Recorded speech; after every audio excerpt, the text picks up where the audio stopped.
Ito si Luffy. At ito rin si Luffy sa Jujutsu Kaisen. Isa lang yan sa maraming One Piece references na lumabas sa ibang anime na pag-uusapan natin. Kaya kung gusto mong sayangin ng oras mo, hawakan mo aking kamay, kumuha ka ng pagkain at isarado mo na yung pinto dahil sisimulan na natin to sa Assassination Classroom. Mapapansin nga natin ang babaeng ito kung saan ginagaya niya ang second gear form ni Luffy. At sa isang episode, makikita rin natin si Goro Sensei na ginagaya niya si Luffy. Hindi lang yan, pati rin si Karma kung saan naglalaro siya sa official game ng One Piece sa kanyang Nintendo DS. Moving on sa next anime which is ang Dragon Ball Super. Sa episode 17, maririnig nga natin ang sound na ito.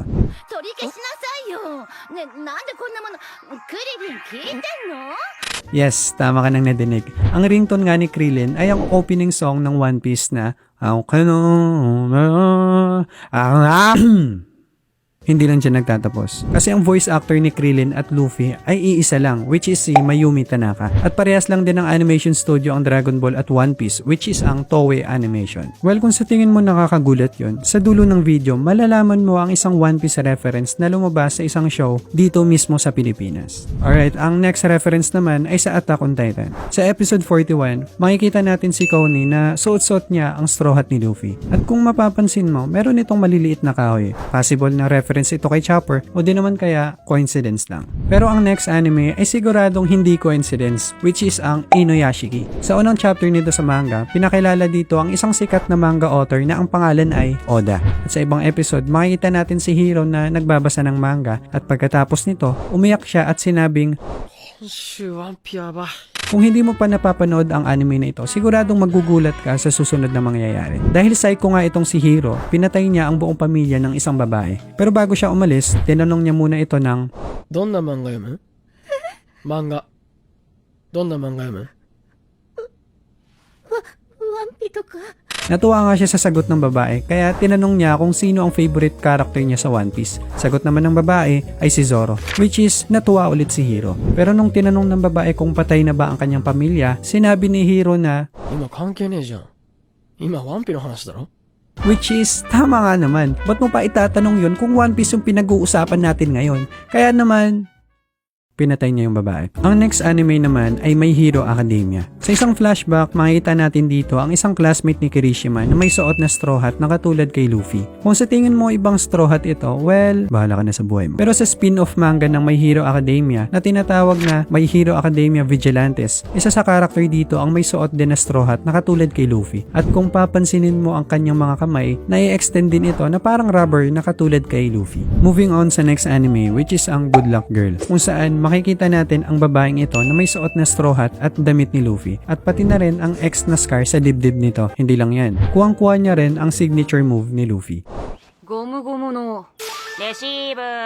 Ang next anime naman ay ang Tower of God. Kung titinan nga natin to, parang normal lang naman na episode. Not until nakita ko to. I mean, si Zoro ba talaga to? Like, hanggang dito ba naman Zoro naliligaw ka pa rin? Well, hindi lang sa ibang anime naliligaw si Zoro, kundi pati na rin sa American show. Sa isang episode nga ng The Simpsons, makikita natin ang mga anime reference tulad ni Mikasa sa Attack on Titan, si Pikachu ng Pokemon, si Naruto, at si Zoro na panot. Sa isang cartoon din na tinatawag na The Amazing World of Gumball, nirecreate nila ang isa sa pinaka-iconic na expression sa One Piece, which is eto. Sinabi din ng creator ng The Amazing World of Gumball na fan siya sa anime, kaya it makes sense kung bakit ni-reference niya ang One Piece. Hindi rin nagpapahuli ang cartoon na Teen Titans. Kung titingnan nga natin, ginaya ni Robin ang suot ni Luffy, pati ang X na scar sa kanyang dibdib. At ang kanilang pirate ship ay katulad din sa Thousand Sunny. Well, hindi lang din sa mga cartoons, kundi pati na rin sa DC Comics. Sa Aquaman series nga, may isang chapter na punong-puno ng One Piece reference. Dito makikita natin si Robin at Nami. At sa baba naman, makikita natin ang isang store na ang pangalan ay Frankie House, which is a reference sa dating hideout ni Frankie. Sa pinakababa naman, makikita natin si Usopp. Sa sobrang sikat din ng One Piece, umabot din ito sa mga worldwide games tulad ng Pokemon Go. Sinabi nga ni Ichiro Oda na gustong-gusto niyang laruin ang Pokemon Go para ma-maintain ang kanyang kalusugan. Kaya nung nalaman ito ng developers ng Pokemon Go, nag-release sila ng special version ni Pikachu na may suot na straw hat. Hindi lang yan, kasi kung titingnan din natin maigi ang cover ng Sonic the Hedgehog, parehas na parehas ito sa manga cover ng One Piece. Kaya naman, Na-cancel sila dahil dito. Now, balik tayo ngayon sa anime, which is ang Gintama. Kilala nga ang Gintama sa pagpaparody ng mga anime series at kasama na dyan ang One Park. Yes, makikita nga natin si Gintoki na nagbabasa siya ng manga habang nangungulangot at sinabi niya na ang bida raw sa One Park ay si Zophie. Sa isang episode din, makikita natin si Gintoki na suot-suot niya ang sombrero ni Chopper at pati na rin si Mitsuba kung saan may tattoo siya ni Nami. At sa baba, meron siyang dalang maliit na figure ni Chopper. Hindi lang yan, may scene din na nakasuot si Gintoki na pareho kay Luffy. Pati rin ang clip na ito kung saan katulad sa intro ng One Piece. At sa episode 329, makikita natin si Gintoki na kinakain niya ang wave fruit at dahil dito naging kulot ang kanyang buhok. But wait, there's more. Gumawa din sila ng movie which is basically parody lang ng maraming anime series. Ang istorya ay nangyari sa lugar na ito na katulad sa Alabasta. May mga karakter din ito na kamukha ni Axe Han Morgan at ni Crocodile. Pati rin ang babaeng ito na may atake ni Luffy. Andito rin si Cell sa Dragon Ball Z at bangkay attack ng Bleach. Kaya naman, pinangalanan nila yung movie na to na Dragon Bleepies. Hindi ba kayo takot makapir? Moving on sa next anime which is ang Fairy Tail, kung saan may side character nga dito na kamukhang kamukha ni Shanks. At sa episode 205, makikita natin dito si Luffy na nakatalikod. Fun fact, si Ichiro Oda ay close friend din ng creator ng Fairy Tail. Ang next anime naman na nag-reference ng One Piece ay ang Dr. Stone. Kung may nagtanong nga kay Senko kung ano ang pinaka-big accomplishment ng humanity, ang una niyang sinabi ay ang robot na may suot na straw hat. Sa chapter 174 din, makikita natin ang lalaking ito na naka-same pose nung nagpaalam ang straw hat kay Vivi. At kung titinan mo ng maigi, may X-mark din ito sa kanyang kamay.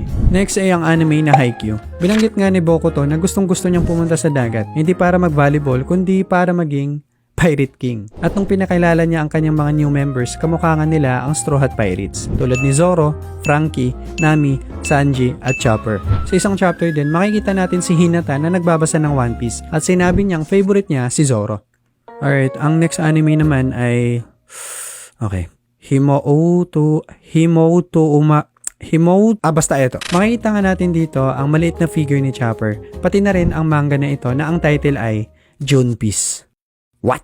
Hindi rin magpapahuli ang JoJo Bizarre Adventures dahil sa part 8 ng manga makikita natin ang panel na ito kung saan meron ding toy figure ni Chopper pati na rin kay Luffy. Marami ding manga creator ang naglagay ng One Piece Easter egg sa kanilang mga manga as a tribute sa 20th anniversary ng One Piece. Katulad na lang ng Demon Slayer kung saan makikita natin dito si Sumi na suot-suot niya ang straw hat ni Luffy. Pati rin sa Black Clover kung saan sa manga panel na ito nakasuot din ng straw hat si Asta. Ito naman sa Promised Neverland. Ito rin sa Hunter x Hunter. Pero kung sasabihin mo sa akin na hindi naman lahat ng straw hat ay tumutukoy kay Luffy, ang pangit ng childhood mo. Next ay ang anime naman na Food Wars. Sa manga panel na ito, makikita natin si Nami kasama ang ibang babae sa sikat na mga anime series. Gumawa rin ng Food Wars ng isang spin-off one-shot na manga na ang title ay Shokugeki no Sanji. At obviously, ang bida dito ay si Sanji. Moving on sa isa sa mga biggest references ng One Piece. Nung patapos na nga ang latest chapter ng Naruto, nag-decide si Oda na isingit si Naruto as a tribute sa manga panel na ito. Nung nalaman ito ng creator ng Naruto na si Kishimoto, nag-decide din siya na ilagay sa last chapter ng Naruto ang logo ng Straw Hat. At last, ito na ang pinakahinihintay ng lahat. Narito ang isang One Piece reference na lumabas sa isang show dito mismo sa Pilipinas. At yan ay walang iba kundi si Zoro.